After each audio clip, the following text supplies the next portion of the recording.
Hi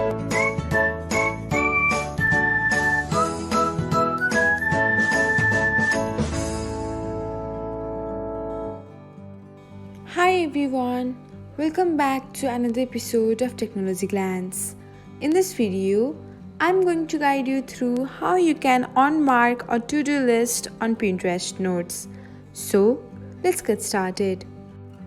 Watch till the end and don't forget to subscribe to Technologyglance by hitting the subscribe button and press the bell icon so that you'll never miss another update.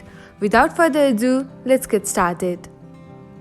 First of all, open the Pinterest app on your device. Now tap on your profile icon.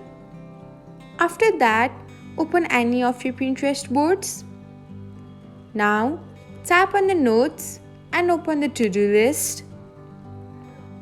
Now unselect the icon beside the list you wanna unmark. After that, tap on the done button and that's it. This is how you can unmark a to-do list on Pinterest notes. Thanks for watching. If you found this guide helpful, we will love it if you hit the thumbs up button below. We upload great new tech tutorials like this one every day. So, don't forget to subscribe to our channel and hit the bell icon to get an update as soon as we post a video.